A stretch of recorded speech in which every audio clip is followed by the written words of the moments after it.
vento era cessato e un dio faceva dormire le onde.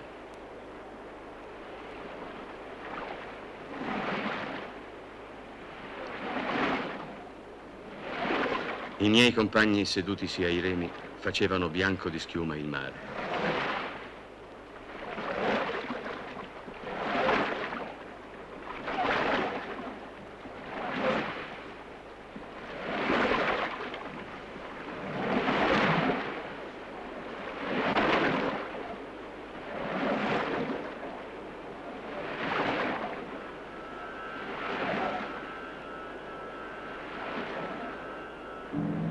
Io allora tagliai un favo di cera a piccoli pezzi e li schiacciai.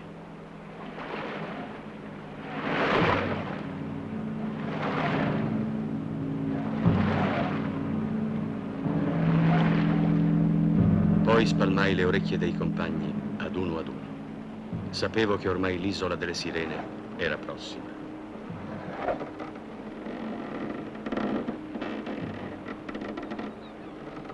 Se lui ci tura le orecchie, come potremo ubbidire ai suoi comandi?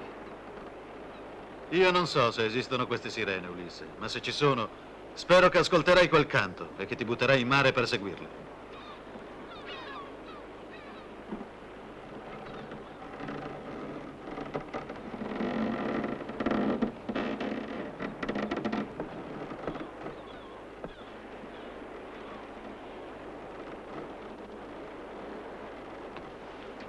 I compagni non ti credono più e dicono che tu hai smarrito la ragione.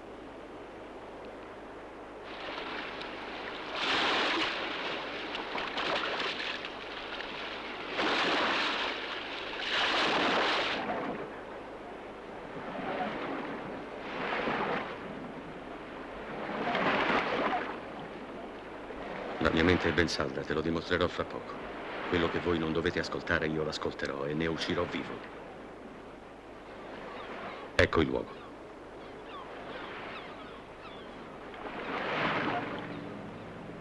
Vieni con me, abbiamo poco tempo.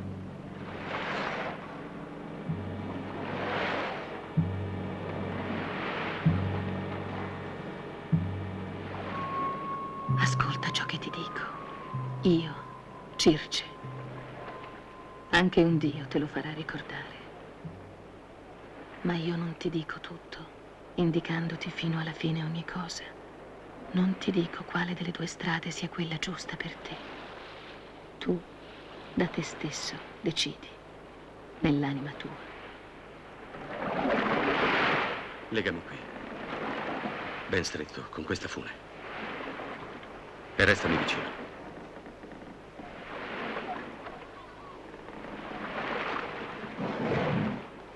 E ricorda, per quanto io ti implori e con gli occhi ti chieda di slegarmi, tu non mi ascolterai. Anzi, ancora di più, dovrai stringere le corde.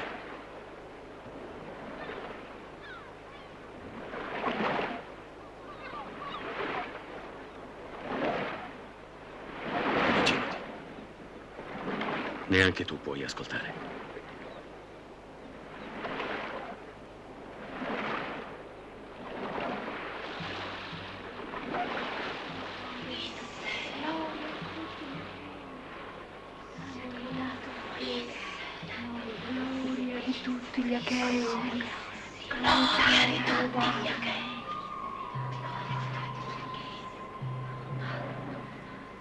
Ferma la nave e ascolta la nostra voce.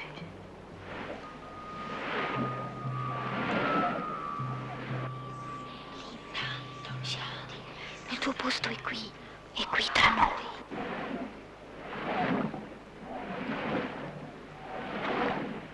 Vieni tra noi che mandiamo la fama tra gli uomini. Rifiuta le insidie del mare, il declino del corpo.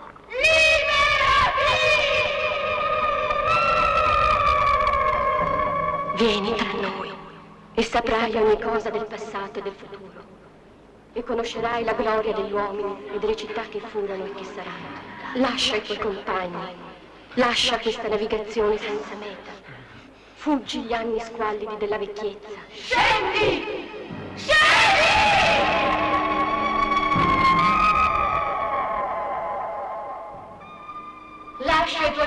compagni. Lascia questa navigazione senza meta. Fuggi gli anni squallidi della vecchiezza. Vieni con noi, abbi forza.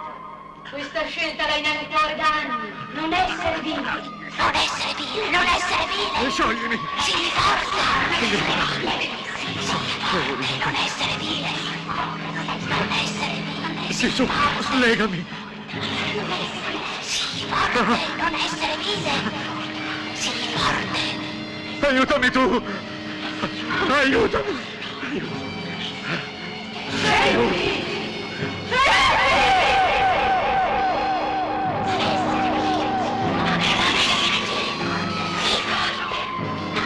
Io ho raggiunto la meta! Il mio destino si compie qui! Soffro troppo! Voglio morire, sto male! Voglio morire! Divento matto!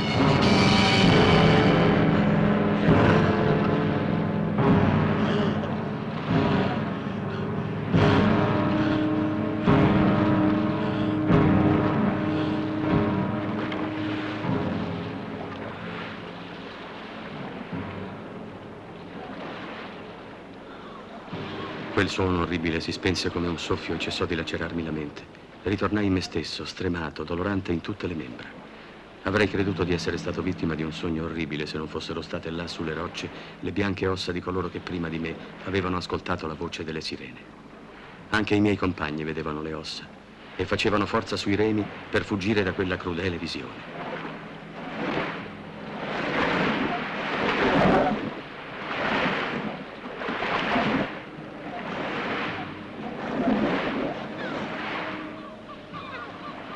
Il cielo era di nuovo limpido e vuoto e il canto che udivo era d'uccelli altissimi, di onde fruscianti. Fui felice. Ormai dovremmo essere abbastanza lontani. Si sentono ancora? No, non si sentono. Circe aveva torto. Ho udito le sirene e non sono morto, come vedi. Anche l'uomo può vincere le forze divine. Euriloco, possiamo ancora salvarci. Eviteremo le rupi e prenderemo la rotta più lunga. Basterà avere tenacia, forza. Non dovremo mai fermarci, capito?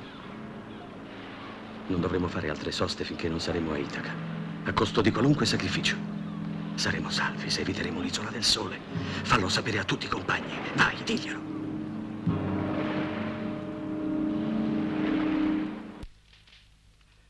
Ma non mi ubbidivano più.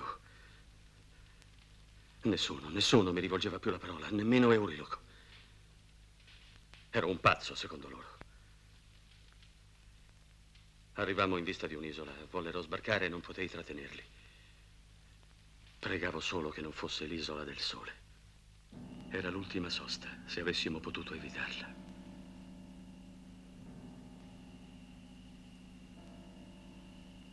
Giungerai all'isola del Tridente. Là pascolano le vacche dalle corna lunate che il sole Iperione ha affidato a due ninfe dai lunghi capelli. Sono sue figlie. Le ha generate a lui Neera e le ha inviate a guardare la mandria del padre loro. Tu non vedrai le ninfe, ma non offenderle. Se lascerai intatta quella mandria nera, se penserai al ritorno, avrai il ritorno. Ma tu e i tuoi compagni avrete fame e sarete tentati dalla disobbedienza. Questa è l'ultima prova, Ulisse. Non mancarla.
Andiamo subito via da qui. Presto. Aspetta che ci sia un po' di vento. Siamo stanchi di remare. Ascoltatemi. Se riconoscete ancora la mia autorità, dovete prestarmi giuramento. Nella nave c'è da bere e da mangiare. Ho deciso di rivelarvi un segreto che mi pesa. Guardate quelle vacche. Sono le vacche del sole. Non toccatele mai, non pensate neanche di sfiorarle. Vi dico che è l'ultima prova che dobbiamo ancora superare, compagni. Ma se falliremo, la profezia si avvererà, la profezia che Tiresia mi ha fatto nell'Ade. Nessuno potrà più rivedere la sua casa.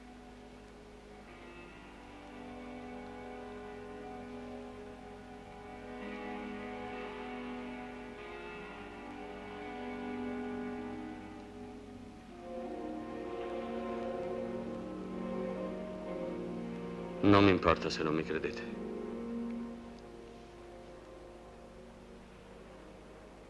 Voi dovete giurare.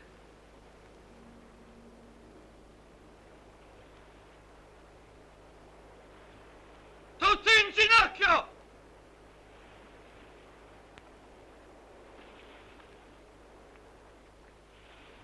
Oh, sventurato, hai sempre la guerra nella mente, pensieri di lotta.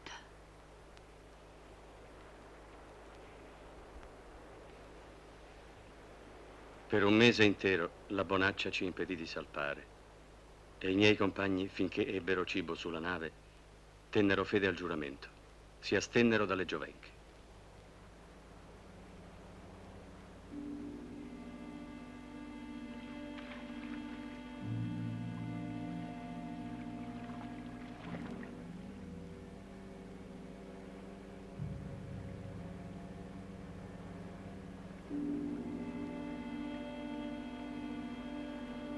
Ma poi la fame cominciò a torturarli. Cercavano invano di trovare cibo fra le pietre lambite dall'onda.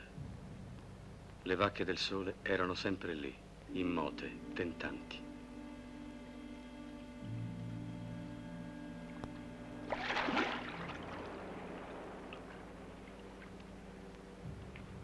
Avrete fame e vi mancherà la speranza. Sarete tentati dalla disobbedienza e fallirete l'ultima prova. Avrete fame e vi mancherà la speranza. Sarete tentati dalla disobbedienza e fallirete l'ultima prova. Avrete fame e vi mancherà la speranza. Sarete tentati dalla disobbedienza e fallirete l'ultima prova. Avrete fame e vi mancherà la speranza. Sarete tentati dalla disobbedienza. Allora me ne andai lontano a pregare. Oh, Zeus, Padre, e voi dei beati che avete vita eterna, restituitemi la fiducia dei compagni, perché io non voglio vederli morire. O davvero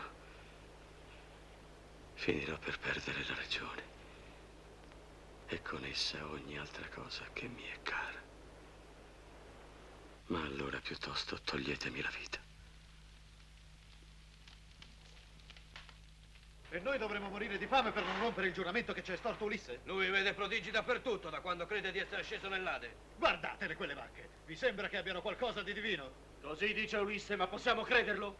Tutte le morti sono odiose, ma la più brutta è morire di fame. Aspettate, e se Ulisse avesse ragione? Se fossero divine quelle giovenche? Se davvero appartenessero al sole? Che cosa accadrebbe di noi? Non me ne importa.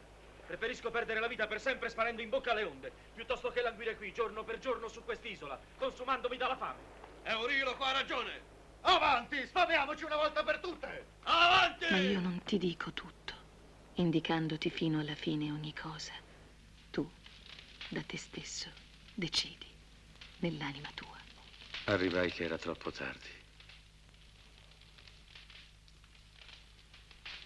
E fu meglio perché non avrebbero ascoltato.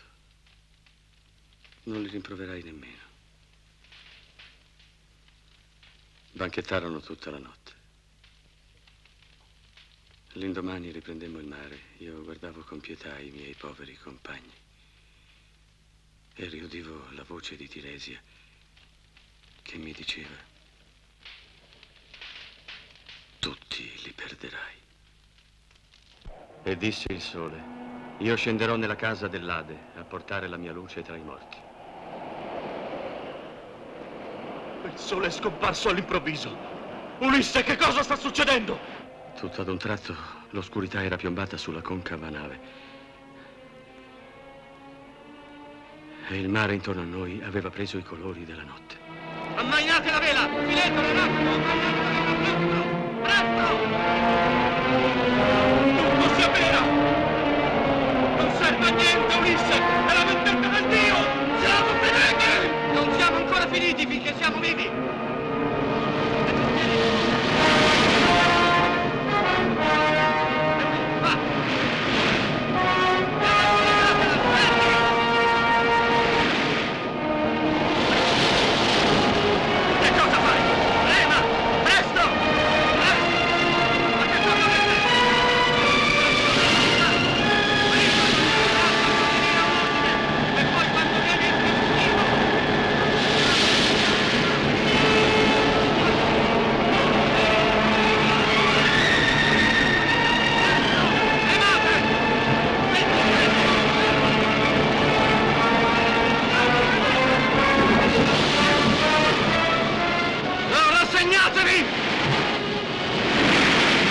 Colpita dall'ultima ondata, la nave si scosse ruotando su se stessa e c'era odore di zolfo. Tutti noi fummo precipitati in mare.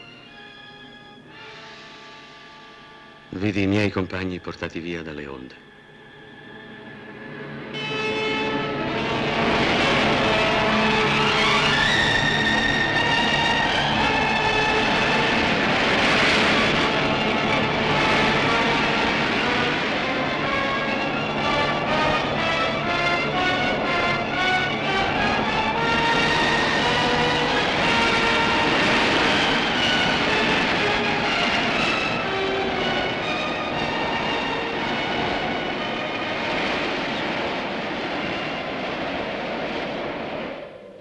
Per 9 giorni venni trascinato dalle correnti. Il 10° mi salvò Calipso e mi tenne con sé 7 anni lontano dal pericolo. Poi mi diede una zattera e così sono arrivato qui.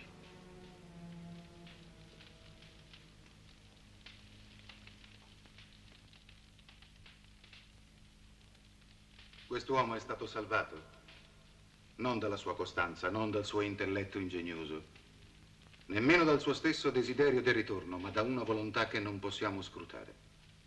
Nemmeno tu, Ulisse.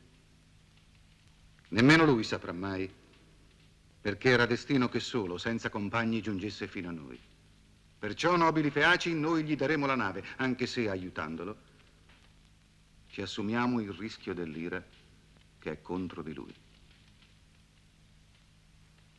Una nave sarà pronta domani all'alba per te, Ulisse.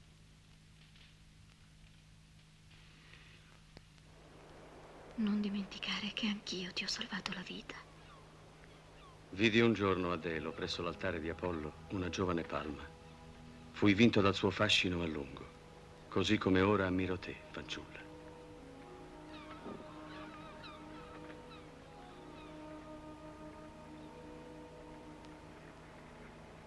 Sei sicuro che tua moglie ti aspetta ancora? Per quanto tempo? Senza notizie? E che non c'è un altro re a Itaca? Altri uomini si sono abituati ad avere quello che era tuo.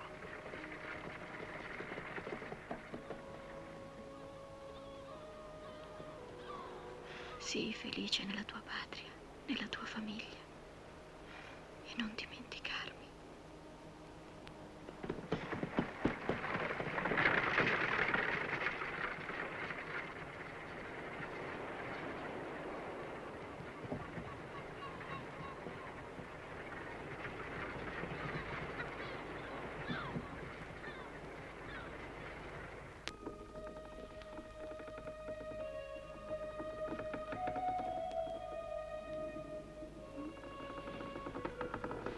La nave accostò la sponda di Itaca.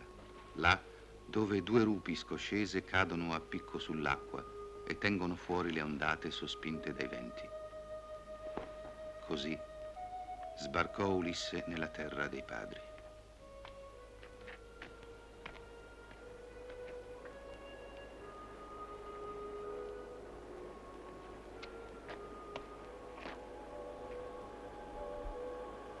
E già poteva vedere su in alto la sua casa.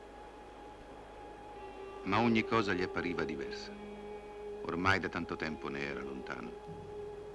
Allora, come preso da un improvviso timore, decise di non salire subito alla città e fuggì verso i campi.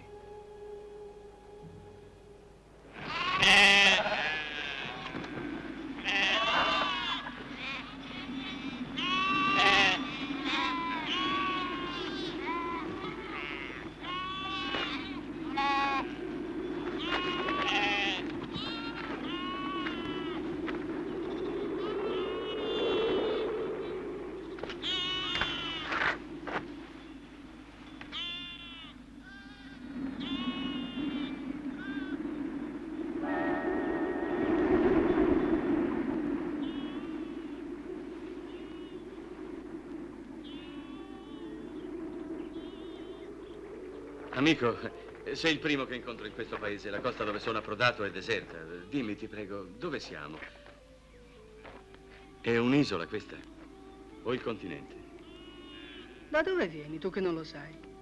È un piccolo paese, ma molto importante. Aspro, ma dolce, ricco di pietra, ma anche di ulivi e di viti. Sconosciuto, ma il suo nome è arrivato fino a Troia. È Itaca, straniero. Itaca. Sì. Ho sentito questo nome anche a Creta e in Egitto. Io vengo dall'Egitto, la terra dei faraoni. C'ero andato al comando di molte navi, 20 magnifiche navi, e poi mi catturarono.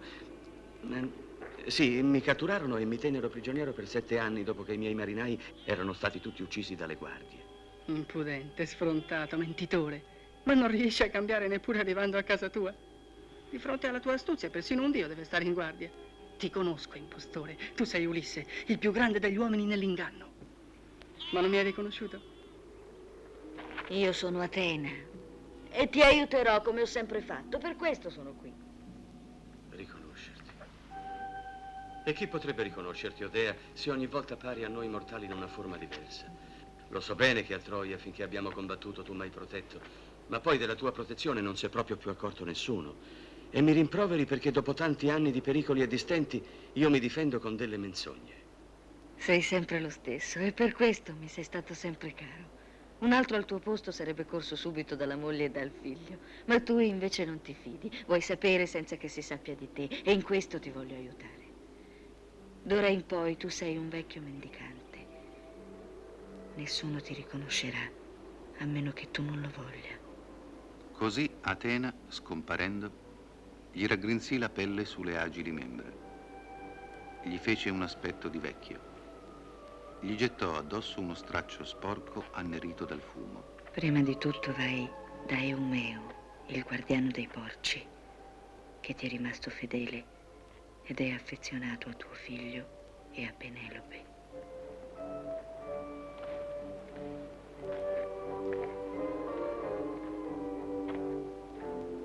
Egli si avviò sul sentiero sassoso, cercando di ricordare dove avesse la sua capanna Eumeo, che egli aveva lasciato ancor giovane a custodire le sue bestie.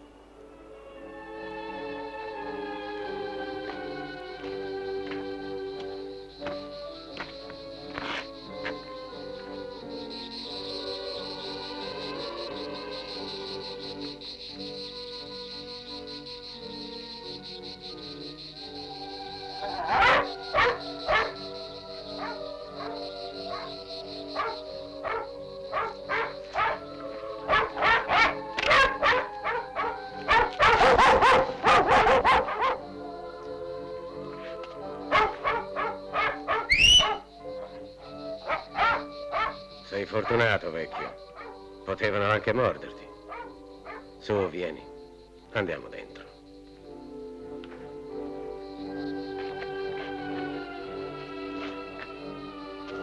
Ulisse guardava stupito il recinto bello e grande, ben costruito con pietre portate da lontano e cinto di rovi tutto intorno. Non esisteva un tempo. Eumeo, dunque, l'aveva costruito in assenza del padrone, per conservare meglio le bestie che gli erano state affidate. Era stato un servitore fedele e Ulisse se ne rallegrò. Vieni a mangiare il mio pane e a bere il mio vino, poi mi dirai chi sei e che cosa vuoi.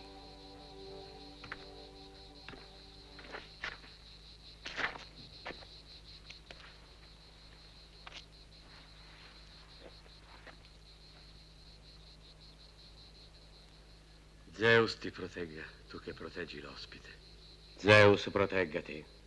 Zeus che mi manda l'ospite. Siediti. Ulisse si rallegrò di nuovo. Sebbene egli avesse un aspetto così miserabile che nessuno avrebbe potuto vedere in lui se non l'ultimo dei vagabondi, Eumeo lo accoglieva con rispetto e bontà. Stasera mangeremo meglio, per ora devi accontentarti. Ho solo un po' di formaggio. Ai tempi del mio padrone era un'altra cosa. Avrei potuto trattarti meglio.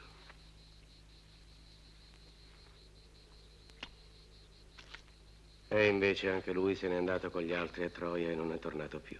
Prendi. È stato un grandissimo re.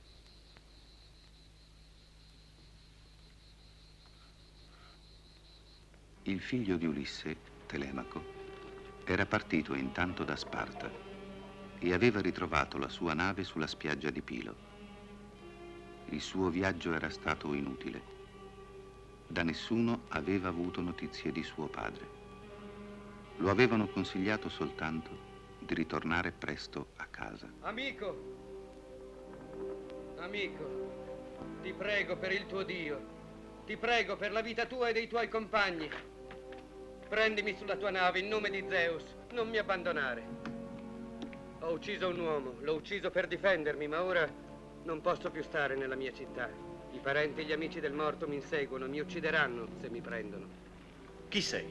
Teoclimeno è il mio nome, sono un indovino. So che tu sei Telemaco e so anche che hai dei nemici nella tua patria. Non passare quando torni per lo stretto fra Itaca e Samo. Loro ti aspettano là con una nave veloce, armata, e ti manderanno a giacere sulle rocce del fondo se non farai un largo giro. Sbarcherai a Itaca dalla parte opposta e tornerai a casa attraverso la campagna. Su, vieni, sali a bordo. Grazie. Zeus ti protegga.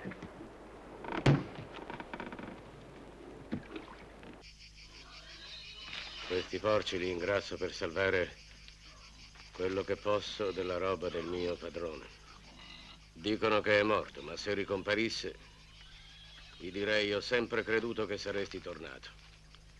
E la prova sono queste bestie che i suoi nemici non sono riusciti ancora a divorare. Nemici? Quali nemici? Ma da dove vieni tu? Non sai come viviamo qui? O stai dalla parte di quei prepotenti? Ma non può essere. Tu sei un povero come me e fra poveri non ci si inganna. Se non sai niente ti dirò io quello che sta succedendo a Itaca. Così tu impari qualcosa e io mi posso sfogare. Non parlo mai con nessuno quassù.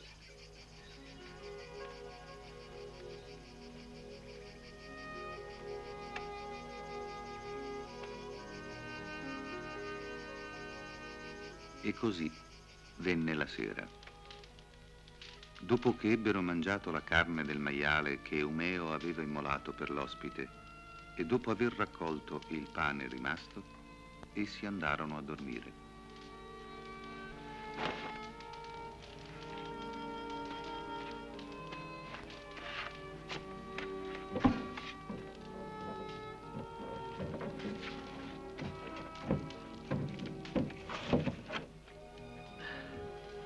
Ma se il tuo padrone tornasse, lo riconoscerebbero a Itaca? Penso di sì, purtroppo. Purtroppo. È un re che ritorna fra il suo popolo E il popolo dovrebbe essere felice di riavere il suo re. Il popolo forse lo vorrebbe, ma ti ho raccontato tutto quello che succede alla reggia.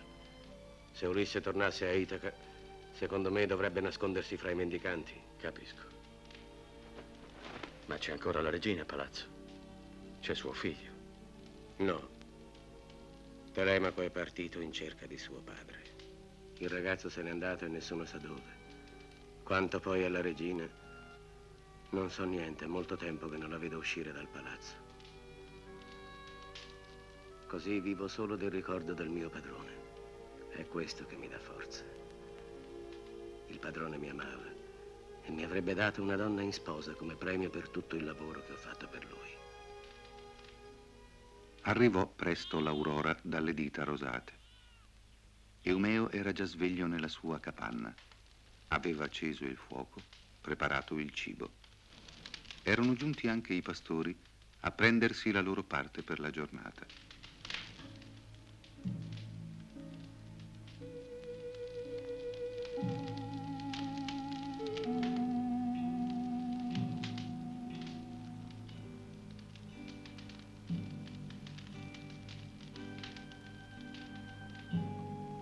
Vuoi delle olive? No, grazie. Oggi portate voi le mandrie al pascolo, io resto qui. Voglio parlare con lo straniero. Allora noi andiamo. Buona giornata. Grazie. Buona giornata. Grazie.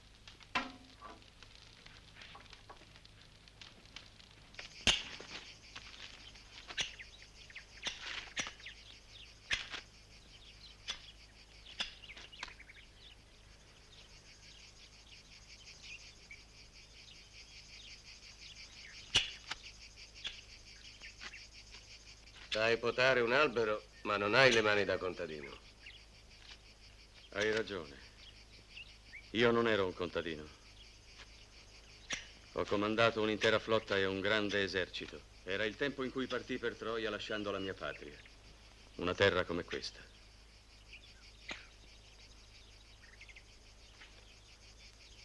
20 anni fa.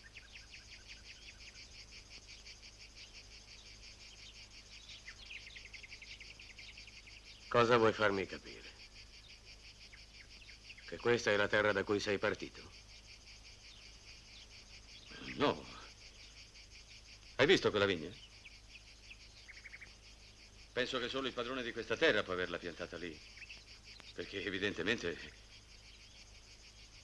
lui sapeva che il vento di mare qui non ci arriva. È proprio così. È stato Ulisse. Parla ancora, ti prego, non sai quanta gioia mi dai con le tue parole.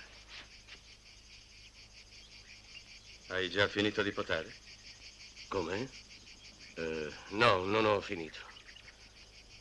Hai ragione, non è il momento di parlare, continuiamo a lavorare. Tu sai che io conosco un altro modo di potare.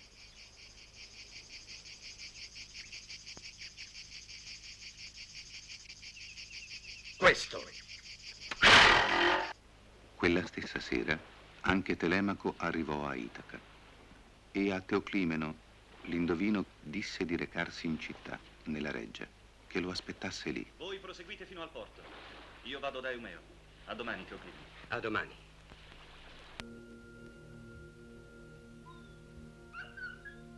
Si svegliò a metà della notte e vide che Eumeo non era più accanto a lui.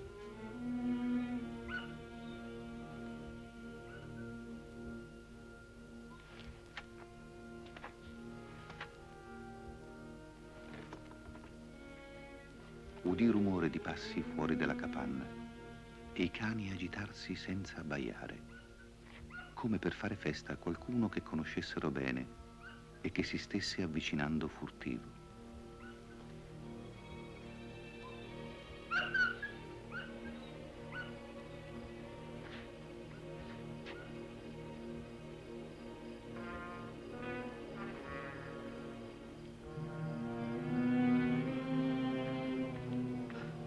Telemaco! Telemaco, sei tu, sei tornato finalmente, figlio mio. Fatti vedere, Siamo stati molto in pena per te, lo sai? E tua madre t'ha visto? Sono venuto subito qua, prima ancora di andare alla reggia. Cos'è successo al palazzo mentre ero via? Mia madre, se lei ha già scelto lo sposo. Niente, non è successo niente a palazzo. Entra.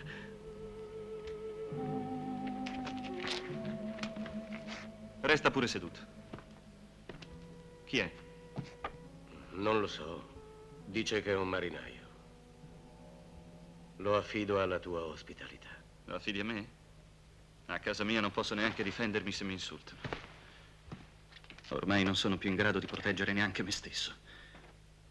Lo sai chi sono io? Fossi scomparso nel mare per sempre. Adesso non avrei paura a rientrare a casa mia. Ho paura, Eumeo. Ecco perché sono qui. E penso che mia madre farebbe bene a rassegnarsi alle nuove nozze. Allora apparve ad Ulisse Atena. Stava nel mezzo della capanna, solo a lui visibile. E così parlò. O figlio di Laerte, ormai confidati pure con tuo figlio. Non ti celare più a lui. Giovane principe, lascia dire una parola anche a me. Non su tua madre, non me lo permetto, ma su te. So quello che succede nella tua casa. Dimmi, perché li sopporti? Hanno il paese dalla loro parte o i tuoi fratelli non ti danno l'aiuto che dovrebbero? Ah, se fossi giovane e forte come te, giovane e forte figlio di Ulisse come te, e sperassi ancora nel suo ritorno. Oppure hai perduto anche l'ultimo filo di speranza di rivedere tuo padre? Ospite, la verità è, non è che il popolo sia contro di me, anzi mi vogliono bene a Itaca. E fratelli non ne ho. Sono il solo figlio di Ulisse, come lui era l'unico figlio di Laerte. E se i miei nemici riuscissero nel loro intento, temo che con me finirà la nostra stirpe. Eumeo, chi è questo straniero che si permette di parlarmi in un modo in cui soltanto mio padre... 1000 volte meglio morire in casa mia per difenderla, piuttosto che sopportare la prepotenza degli usurpatori. In nome del cielo, chi sei? È Ulisse, è tuo padre. Padrone, perdonami se non t'ho riconosciuto subito e onorato come dovevo. Tu mi hai riconosciuto e hai saputo tacere per onorarmi. Figliolo, io capisco che cosa ti gela il cuore in questo momento. Ti sembro diverso da come mi hai immaginato, ma non credere che per me sia più facile stringerti fra le braccia. Anch'io non ti ho visto mai. E ho cercato tanto di immaginare come tu fossi. Lascia che ti guardi.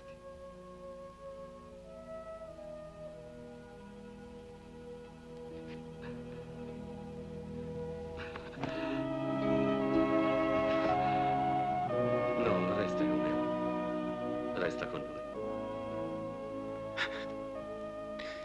Così finalmente Telemaco fu persuaso che aveva davvero fra le braccia il padre suo. A tutti e due era sorto su dal profondo un gran desiderio di pianto. Piangevano a gemiti acuti, più fittamente che aquile marine o avvoltoi dagli artigli adunchi, ai quali la gente dei campi ha rapito i figli prima che siano adatti a volare. Poi prepararono il ritorno alla reggia e ripeteva Ulisse: ditemi se a noi basterà che Atena ci assista o dovrò ricercare qualcun altro in aiuto, quando fra noi e i pretendenti la furia delle armi darà il suo giudizio. Torni a Itaca da solo. Ti chiederanno conto di tutti quelli che sono partiti con te 20 anni fa, se tu convochi l'assemblea. Lo so, ma non la convocherò. L'assemblea sta sempre col più forte. Ma chi sono i pretendenti? I più pericolosi sono Antino ed Eurimaco. Quei due? Ma sono dei ragazzi. 20 anni fa. Già, hai ragione. E chi ancora? Melanzio, Anfinomo, Tesippo e Anfimedonte, figlio di Melaneo. Ho capito. Insomma, quanti? Solo da Samo una decina. Sono molti, Ulisse, sono troppi. Nessuno deve sapere che sono arrivato. E mia madre? No, neanche lei.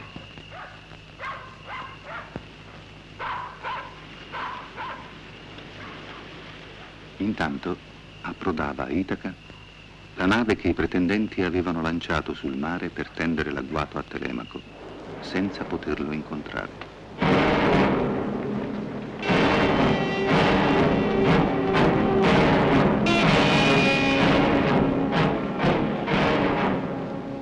Ha preso un'altra rotta. Devono averli informato. Ha avuto fortuna. Sì, liberiamocene prima che raduni un'altra assemblea. In campagna, bisogna affrontarlo in campagna e ammazzarlo. Sì, consumargli i beni non basta più.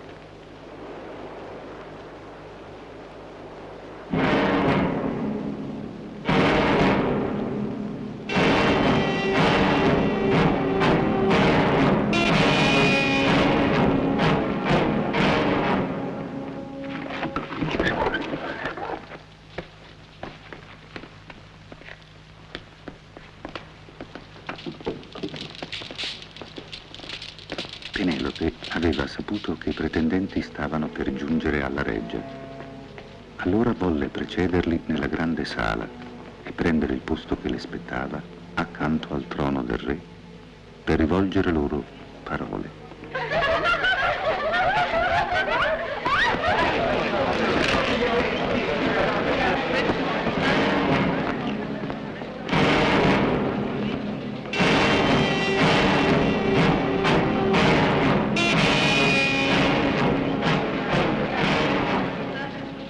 Che avete fatto a mio figlio?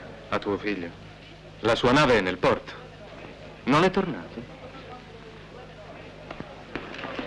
A te lo chiedo, dov'è? Non lo so. Non sono io il suo custode. Conosco i tuoi piani, Antino. Allora sei male informata. Tuo padre si prostrava davanti a Ulisse, in questa sala, e piangendo supplicava protezione.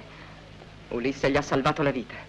E adesso tu complotti contro il figlio di Ulisse, alle sue spalle. Vigliacco. Sei come tuo padre. Nessuno attenta alla sacra vita di tuo figlio, Penelope. Anzi, finché sarà vivo, garantisco io per la sua protezione. Telemaco! È arrivato Telemaco! Gli corse incontro e al figlio caro gettò al collo le braccia. Lo baciò sulla testa e su tutti e due gli occhi belli e diceva: «Sei qui, Telemaco, dolce luce». Poi giunse alla reggia l'indovino Teoclimeno, che Telemaco aveva portato con sé da Pilo, ed essi furono lavati dalle ancelle e unti di olio.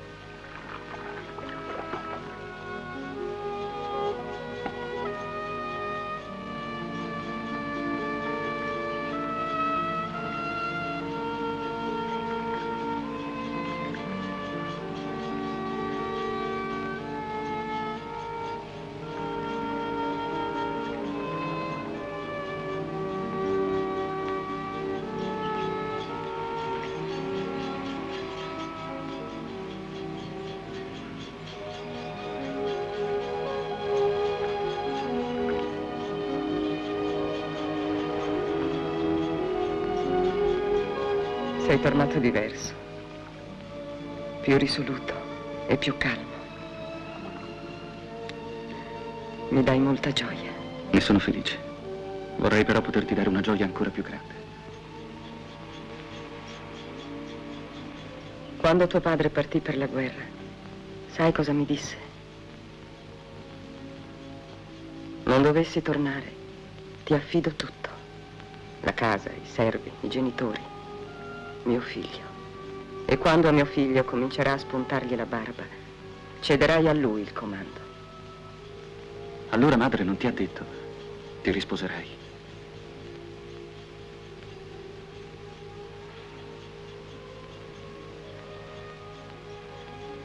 Conosci lo straniero?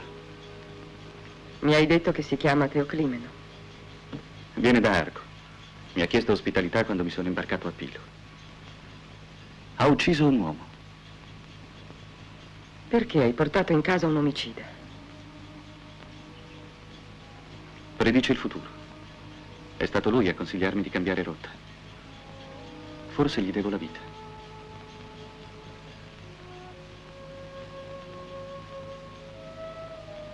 Porti in casa degli stranieri, parli del futuro, ma non mi dici niente di tuo padre. Sei stato così lontano, hai corso dei pericoli. Sei riuscito almeno ad avere qualche notizia di tuo padre? Dimmi.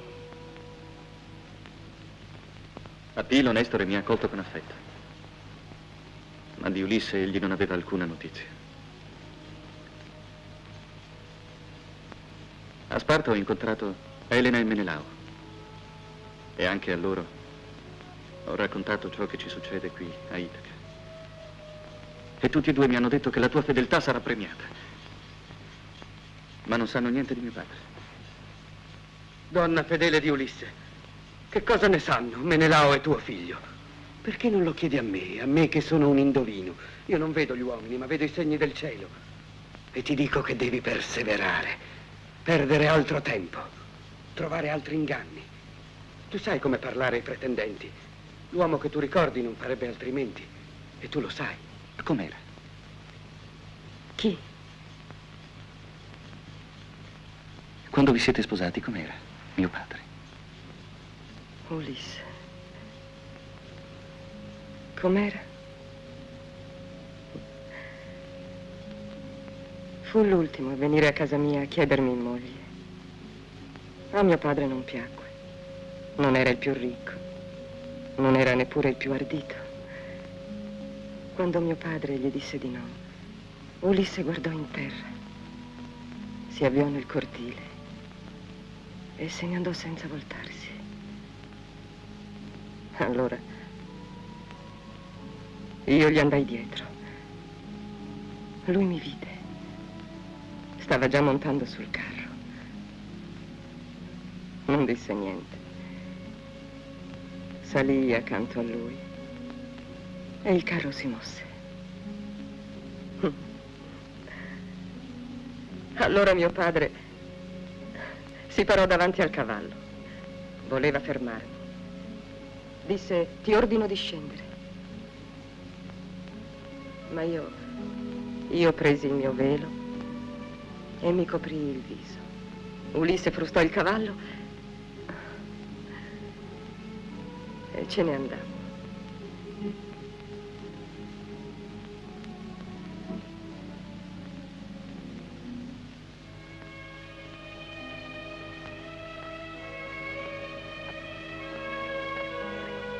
Andavano intanto Ulisse ed Eumeo verso la città. Il porcaro aveva dato un bastone e una bisaccia sdrucita al suo padrone, facendolo ancor più somigliante a un mendicante meschino e vecchio. E chi li incontrava diceva: come è vero che un uomo si unisce sempre a un suo simile. Guarda il porcaro che conduce alla reggia il pezzente.